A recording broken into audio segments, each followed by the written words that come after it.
Welcome to the Wayne Public Library's virtual author chat. My guest today is K.M. Fawcett. Whether it's her science fiction romance series or her small town contemporary romance series set in the shared world of Candlewood Falls, K.M. Fawcett writes stories featuring underdogs and fish out of water characters who find their place in the universe. She believes in happy endings and true love conquering all.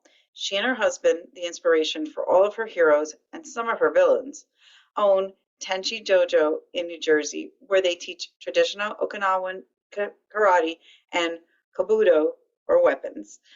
Cam incorporates 2 decades of martial arts experience into her stories to create strong, kick-ass characters who aren't afraid to fight for the life and love they deserve. Welcome, Cam. Please tell us a little more about yourself and your new novel, Wild Treasures. Oh, thank you for having me here today, first of all. I'm very excited. So my new book is Wild Treasures. It is book number 4 in the Candlewood Falls Shared World series. And it's a treasure hunt story. It's a contemporary romance story. It's a treasure hunt story. Had a lot of fun writing this one. But let me just back up a little bit and explain a little bit what Candlewood Falls Shared World is. So my friend Stacy Wilk and Jen Talty and I all write together in this world, and our characters and events and businesses, everything crosses over into each other's books. So we write our own books, we release them at the same time, and the stories are a lot of fun to read because you'll see my characters cross over into their books and their characters cross over into my books. So that's a lot of fun. So I was gonna say that is so cool. Wow. yeah, it's really cool. Our readers love it because when they're reading one book, one story, all of a sudden they see another character from another book. It just, it's like, oh, I know these people. You really feel like you're immersed in this world. And as we like to call it, it's our literary soap opera. So you'll see, people just in and out through the books and everything. It's a lot of fun. They'll go to their businesses. We have a winery, we have a orchard, we have a bed and breakfast. There's the local coffee shop, all these different types of things. And it's a lot of fun to see all these things back in each other's books. So like I said, Wild Treasures is book 4. And what was really fun about this book was because it's a treasure hunt, they kind of are looking for clues throughout the town. So you do get to see a lot more of Candlewood Falls. So they're at this place, that place, this place. And that was a lot of fun to incorporate more of that world into the story. Wow. And the 4, when you say this is book 4, it's 4 that you've written, not Or 4. yes, my 4th book in this series. So the way we release is all 3 of our books come out on the same day by season. So we started in September of 2021 with our first 3 books. And then we had a winter release, then we had a spring release, and then the summer release, the August release. So now there's 12 books out in the world. We have another release 2 more next year, but June 9th, I believe, is the release date for that one. For the next. That's very nice. Very cool. 12 books. Wow, that's great. So everyone has plenty to read. And are your styles similar, all 3 authors, or do they really stand apart, do you feel? No, I think our styles are pretty similar. We all write in third person point of view, try to write as deep in third as we can. So I think that it's not like you're reading one as a first person book and then you're going into a third person book. I think that readers would get confused that way. So I think we're pretty compatible. Yeah. And I read on your website that Candlewood Falls is kind of in the rolling hills of New Jersey. Is there any particular small town that, kind of look like or kind of resemble? Yeah, actually, we took inspiration from a few towns in my area. So I'm actually from Hunterdon County, which is where our fictional town is set. And so is Stacy. Jen is actually from Florida, so we had to kind of tell her what the what the area looks like, but she's been up and she's seen it. But yeah, so we took inspiration from the town that I live in, um, Reddington Township, but the certain section of Reddington Township called White House Station. So there's some things that anybody who knows the area might recognize. And then also Clinton, we took some inspiration from Clinton. So and actually a few other places around. You can, as an author, you see something, you like it, you incorporate it into your book. So you kind of pick and choose and you take stuff, but it's kind of fun, especially I think, like I said, with Wild Treasures, they're running all around town. So when people are reading that book, you can really see like, oh my gosh, that's the train station in White House Station, or not that it is it, because it's inspired by that, but they could kind of recognize things. And I had a street named Mine Street. And the reason why it's named Mine Street, well, actually, I shouldn't go too much into detail because then I'll give things away in the book. But the reason why it's named Mine Street is the same reason why in real life it's named Mine Street. So I wanted to incorporate that as well, because, you find these little tidbits when you're writing and it's like, oh, that's really cool. I could put that in my story. Absolutely. Can you share something about your latest release that isn't in the blurb? Um, like I said, without giving too much away, um, well, I'll tell you this. So the hero and heroine of book 2 of my book 2, which is the Wild Christmas, a lot of people enjoy that hero and heroine, and you get to see them again in this book in a little bit bigger role than just a passing cameo. So that's a lot of fun. And I had some readers contact me or in the review or whatever it was, and say something like, oh, I'm so glad to see these characters again. I really enjoyed them, and that was so fun. So yeah. Okay. And how do you select the names for your characters, or any of them based on anyone you know? I think you draw inspiration from everyone you know. So I don't really, I can't look at a character and say, yeah, this is that person. But sometimes you get a couple little personality quirks that you might take from somebody. As far as character names are derived, I think some of my names are names that I really wanted to make sure that it gave that connotation of the person I was looking for, like, that character, what his traits are and stuff. So like in book 2, my Marine is Dean Hunter, and I named him Hunter because I figured, okay, he's a former Marine, and I kind of wanted a strong name, and I thought Hunter would be a strong name for, a Marine. So not that I take something exactly and be, use it for the character, but you try to get a little bit of a connotation that way. Other times I just draw a name out of the hat, like I need a name for this character, and I just think of something, because what I try to discourage in my books is making the same characters have the same first letter in their name, because then it gets too confusing, or using the same first letter over and over in multiple books. And the only exception really for that one was in book 3. I have two secondary characters who are getting married, and their names are, it was Jake. Oh my gosh, I can't even remember now. The husband and wife, or the fiancés, whatever, both began with a J, because I wanted you to know that they went together. It was Jane and Jesse, I think is what it was. I write, so many characters, you forget what their names are. But I figured, okay, well, that might not be so confusing, because then the readers will connect these two J names and know that they go together. Whereas I didn't want to do that with like a hero and a heroine, because you start getting the same names and it gets confusing. So, and then I also have to check with the other girls to make sure they don't have the same names in their book, because now you don't want to get confused by going, wait, is that Jane the same Jane in this girl's book? So yeah, so sometimes you have to check and be like, hey, does anybody have this name? Okay. And do you generally, like, are they interconnected? Like, this is the sibling of this one from a previous book, or are they usually like someone new to town, or a character that's not come in the picture at all in a previous novel? Yeah, so for my books, I have the Wild family, and my characters are cousins with Stacy's characters, so she also has Wilds.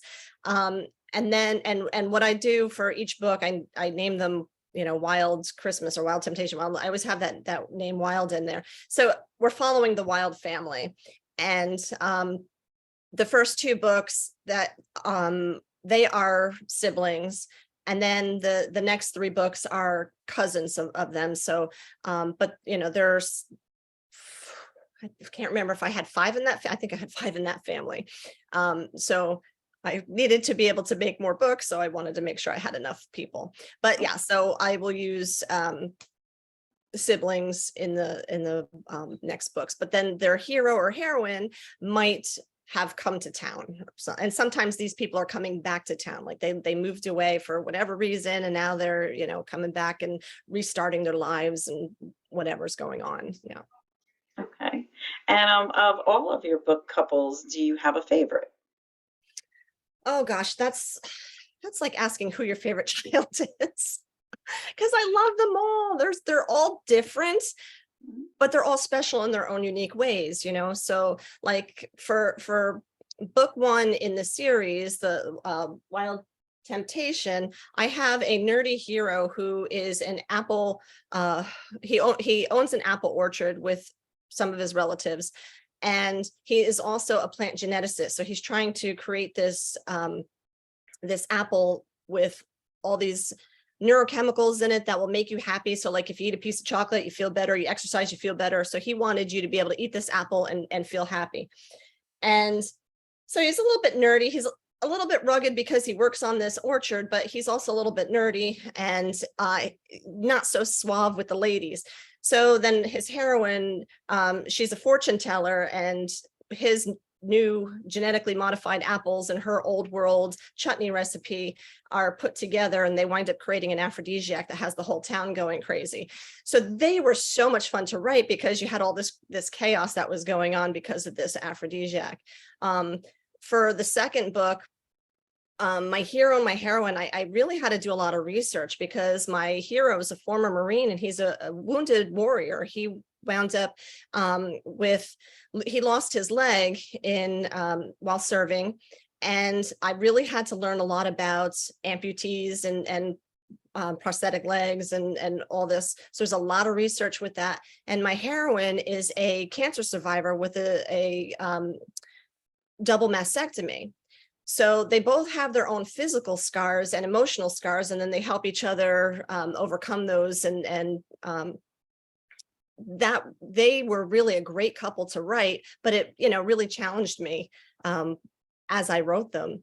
And and then this last one was just a lot of fun with this treasure hunt, because now I got these two characters running around with looking for gold, and he's not quite so honest with her up front, and then she realized he's kind of lying to her, so then she's not so honest with him, so they're kind of after the gold together until they decide, okay, we need to come together and work on this, and they have to learn to trust each other. So they were a lot of fun. So like every character that you write is different, but you love them all. Well, that's always good. That's always good. And you can't, not picking one, I guess is good, because if you said this is my favorite, then that's the only book you want to read. Right. Because And but I'll always inspiration. have a special place in my heart for Max and Addie from Captive, my science fiction romance, because they were the first hero and heroine that I wrote, and he's just broken. He's broken warrior, and she's pretty tough. She's a rookie cop, but she makes mistakes. But they were a lot of fun just because they just hold that special place because they were my first hero and heroine. That was the first book I ever completed. That was the first book I ever published. So that was, they'll always be special for that reason. Okay. And since you mentioned your first book, what inspired you to start writing That particular book, or in general? in general? In In general. general. Okay. Well, this is kind of odd, but I always thought I'd like to write when I was younger, because I used to write poetry, I used to write my diary, I used to make up my own stories and all this stuff. So I thought, well, when I get older and I have kids, then I'll have all this time to sit down and write. Whoops. And I don't know why I thought I was going to have time to sit down and write when I had children. I guess because I didn't have children at that time, so you have no idea. But my daughter, I have two children, a boy and a girl. So my daughter was a couple of years old when I decided, okay, you know what? I better, if I want to write, and this is when I said I was going to write, I better sit down and start doing it. So it took me a long time to learn how to do it. I went to school for nutrition and dietetics.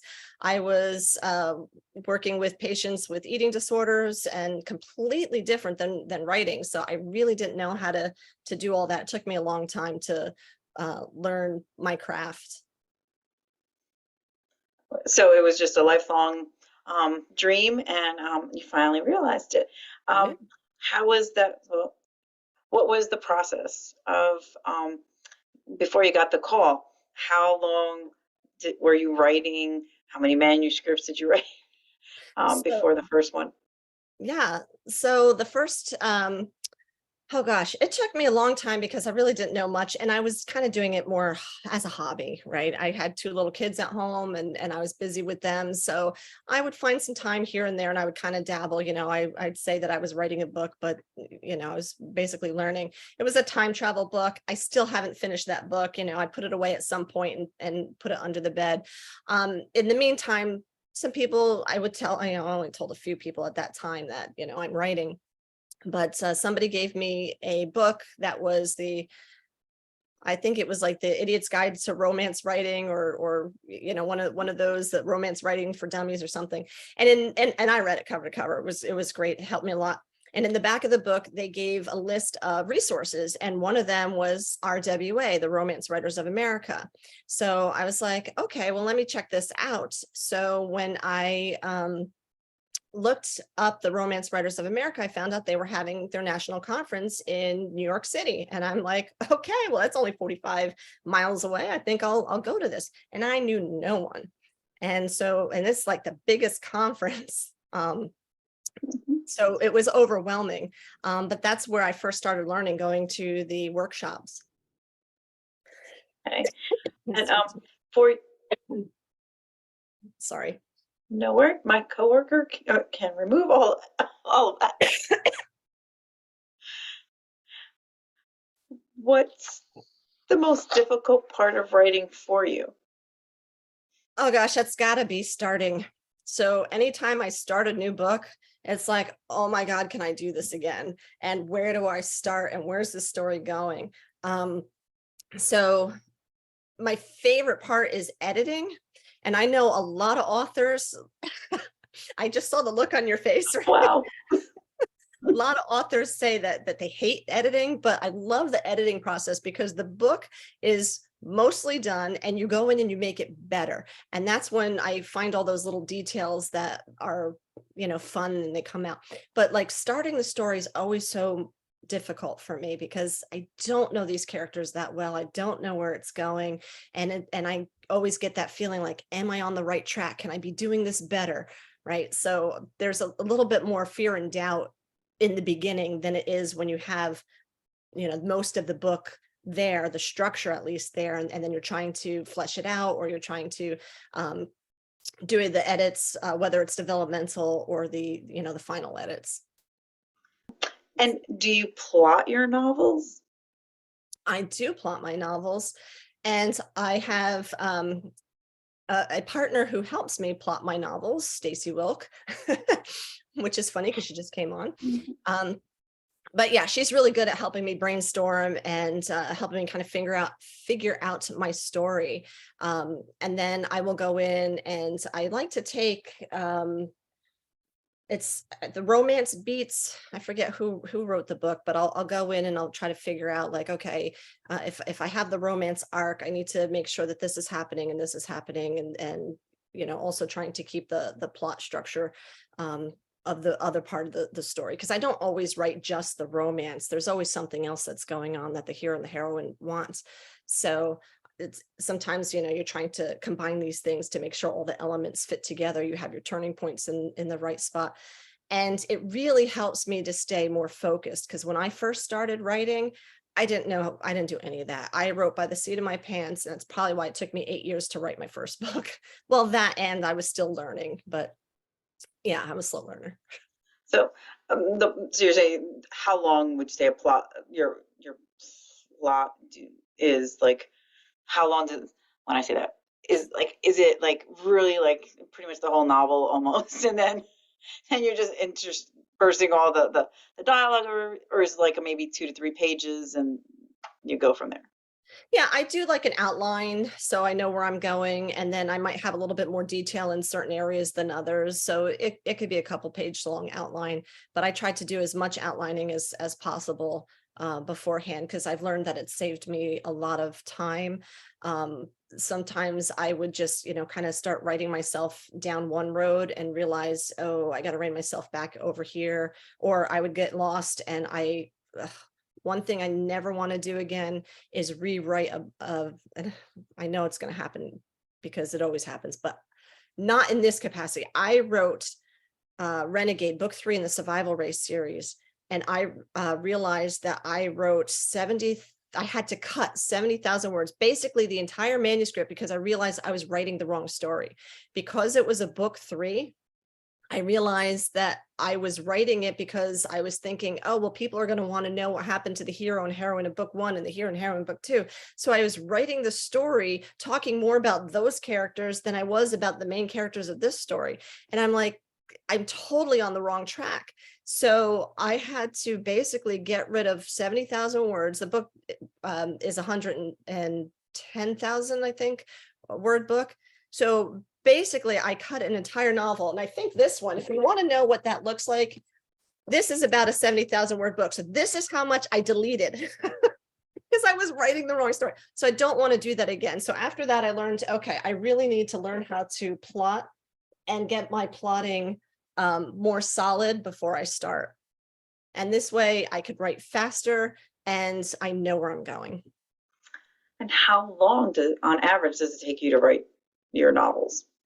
I'm getting faster. I only have 8 books out now. 7 are novels. One's a novella that I co-wrote with my friend Kathy Tully. And let's see, it's hard to answer that question because my first book, like I said, took me 8 years to write. My second book took 8 months to write. But that's what happens when you're on a deadline, because I had a 2-book deal. The first book I had nothing. I just, was learning how to do it.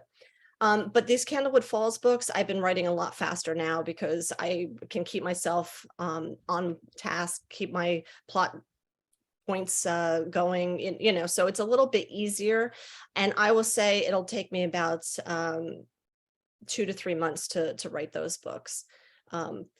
Book 3, where is it? This one, Wild in Love. I gave it to one of my beta readers, and I gave it to my my editor, and they both came back to me unhappy with my heroine, and they're like, I don't like her.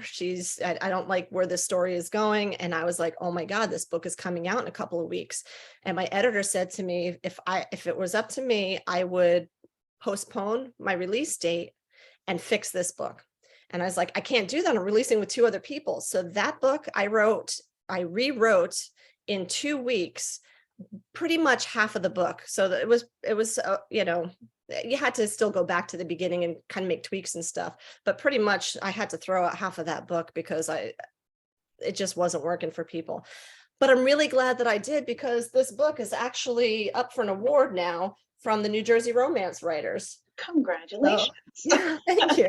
So whatever I did to change it must have worked, because people really enjoyed it. So it went from people hating the book, well, I was so devastated, and to now people liking it, and it's a finalist in the contest. So that's exciting.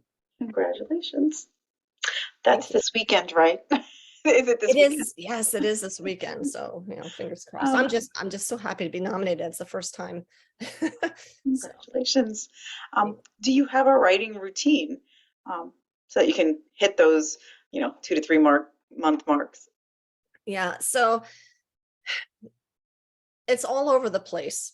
So when I'm actually writing, I will sit down and I will try to make a word count that I'm going to hit, 2,000 words a day, or usually I need to see how long I have to write, and I'll count back and figure out, how many words a day is doable for me and all that. So when I'm actively writing, I will do that. I don't always have a set routine where, okay, I wake up at this time and I do this at this time and do this at this time. Sometimes I write in the morning, sometimes I write in the evening. Sometimes I do both. So it's not as structured as I know a lot of people are. But then there's times that I don't do much writing because I'm marketing or I'm thinking about other things, or trying to do other writerly stuff. So the biggest thing that I'm really trying to learn is how to market, how to get the books out there, and Probably one of the harder parts of the whole and process. it takes a lot of time. So Um, do you hear from your readers much, and what kind of things do they tell you? so I have in my newsletter, I do a readers poll every month. So I always ask a question, and then the readers reply to my newsletter. And then all the people who reply, I'll put their name in a hat and draw a name out for a gift card, a $10 gift card to either, Amazon, Barnes and Noble, Kobo, wherever. So I'll get feedback from them, and it's a lot of fun because sometimes they'll be personal and they'll say, "Oh, I liked what you said in this newsletter article," or "Happy anniversary," or whatever. So that's a lot of fun that my readers, are kind of getting to know me. Um, they'll tell me if they've read the book or how they like the book.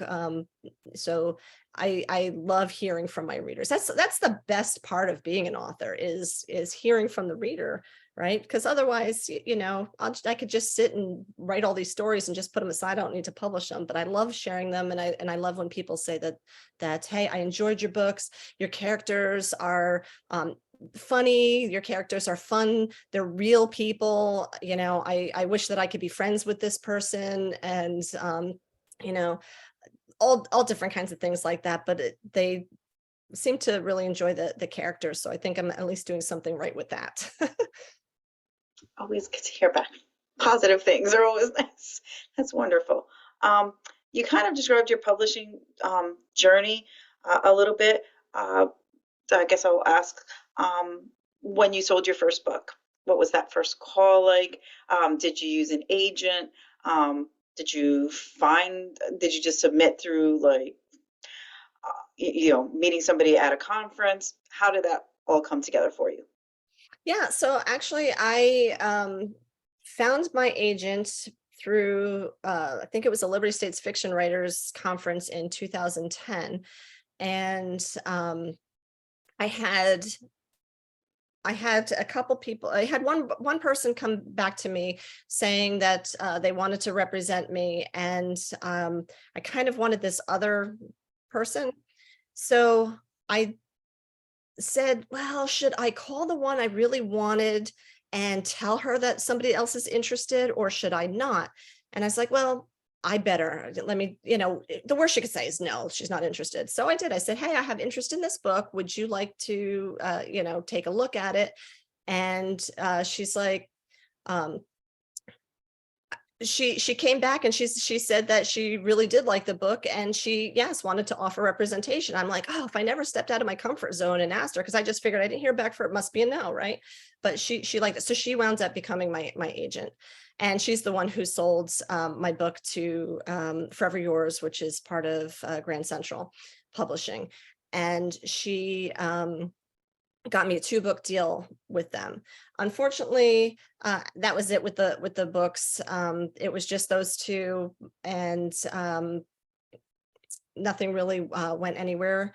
After about 5 years, I got my rights returned, and I decided, okay, let me change the covers and put them up myself. So I did that. I wrote book 3, so now I have 3 in that series that's out, and I'm doing self-publishing now. So that's kind of how my journey went, like traditional publishing, but I was such a small, fish in this big, huge ocean that um, I don't know, wasn't really working out for me. So I see that more and more as I'm buying stuff for the library. Um, More and more is independently published, and more of our readers are requesting stuff that our vendor doesn't always have because it's not published by the big publishing houses. Um, we have other ways of getting things, so we do get them, but it seems to be a very big trend going on. And I know it's better for the authors in certain ways, financially, to be independently published. And you get more control, right? You have more control. So I can put out, the covers that I want. I could release when I want. I could make changes. I just had a reader slash friend who found a typo in one of my books, and I just re-uploaded it. I fixed it, re-uploaded it. And it was a pretty big typo because I meant to write the word carrot, like, like I think it was a 3/4 carat diamond or something like that. And for whatever reason, I wound up writing karate. Oh, okay. So I'm a martial artist, so that's on my mind. And she was too. She was laughing. She goes, "This was the best typo I ever saw." So I was like, "Wow, I got to tell." And nobody told me this. The book has been out for a while. Nobody told me this. So I just recently went in and I edited that and I re-uploaded it. So anything going forward now, anybody reading it should have carrot and not karate. That's great. That's It's great. something my editor didn't catch, my beta readers didn't catch, I didn't catch. I'm like, how did nobody catch this? It was just so weird. It was funny. Um, so you did mention the New Jersey romance writers, the Liberty State fiction writers. How important is or was joining a writers group or having critique partners for you? Oh, yeah, it was definitely important for me because, like I said, I didn't know anything. I came from a, science background and I didn't really know anything about writing. In fact, the first contest, it was an unpublished contest, but the first contest I ever sent to, my results were so bad. And these ladies were so kind, because if they told me you suck, quit your day job, I probably would have cried and quit my day job. But they wrote things on there like too many POVs, too much head hopping, too many taglines. And I'm reading it going, what's a POV? What's head hopping? What's a tagline? Like, I knew nothing. And I still kept that because every so often I like to take it out and look at it and be like, oh my God, look how far you've come, So it was really kind of funny. But the one woman especially was really sweet. She photocopied some handouts that she had, and she sent them to me because she could tell I was a complete newbie. So so having critique partners, having workshops to go to, and these organizations, especially having other people who know what it's like to be writing and to be on the same path, the journey that you are. Some of them obviously further ahead, some of them much further ahead, to kind of pull you along has been really great for me. And, I hope that I have been giving other people some help as well as we go through together now. I know a lot more now. So what advice would you give a new writer that's starting out? I think the biggest thing is to learn your craft, because when it comes down to it, the most important thing about your book is to have a good book. So knowing your craft, knowing what a point of view is, right? Knowing about head hopping. And if you want to head hop, fine. But if you need to know what it is so that you know how to break the rules properly, right? So you don't want people to read the book and get dizzy going back and forth. You want them to be able to read it and have smooth transitions. So I think really the biggest thing is learning your craft. The great thing about self-publishing is that you can do everything on your own. You don't have to spend too much money to do it. You can always find somebody who can help you without having to spend tons of money, or you learn it yourself and, save a lot. But the bad thing about self-publishing is you might think that you're ready to put it out there when you're really not. And I think I'm very thankful and grateful that I was able to be with a publisher first, because I learned a lot through the editing process, going back and forth and learning how to edit the book, learning. It's just a huge learning curve for me. And I wouldn't have had that, I think, if I tried to do it on my own. And I usually ask a fun question as the last question. And for you, I was on your website and I discovered that you recently did a photo shoot with your mom and your daughter, that you were updating the cover of the book that we've been discussing, Wild Treasures. And can you tell us a little more about what it was like to work with your mom and your daughter? Sure. So I'll just go ahead and show first what this was the first original cover of Wild Treasures. And while I like the cover, it was a little bit busy, especially with the hair and the polka dots. And I don't know what this string is, but it's very hard trying to find something with a treasure hunt theme. And so she has a compass and a map, but nobody could tell that it was a compass and a map. And I said, you know what, this book needs a facelift. Now, my daughter is a dancer. She's also trying to break into the business with acting and singing and everything, but she's a beautiful girl. So I thought, you know what, she could be my cover model. And my mom is an amateur photographer. She actually just won first place in a contest that she had put her photo in. And I thought, okay, I could do a photo shoot with my mom and my daughter. So we went to a place in town that it's a museum. My friend is she's in charge of the museum over there. So she let us use the area. And we came up with this book here, or this cover here. Ignore the band that goes across. This is the proof copy. So they send that. Obviously, it's not going to have that on the real one. And I thought, okay, this looks a lot more like a treasure hunt story. We did not have all this treasure at first. We just had a couple of gold pieces in her hand, and it was it didn't look big enough. All you saw was the girl, right? You saw the model. And so I asked my cover artist for my science fiction romance covers if she would, because I'm not very good with Photoshop, if she'd be able to put the treasure in there, and she did. So it came out really good. But it was a lot of fun to work with my daughter and my mom.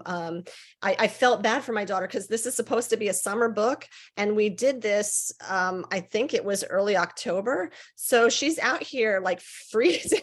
Maybe not freezing, but it was chilly. It was chilly that day. So she's out there in her tank top and her shorts, and she was a little bit cold.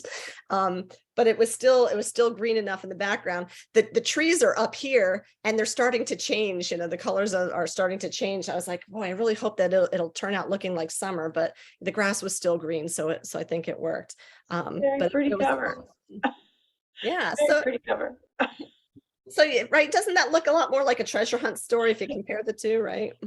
I actually purchased the first one, so that's what's here. So we got the old cover. Oh, you have the old cover. Well, that's okay. It's the same story inside.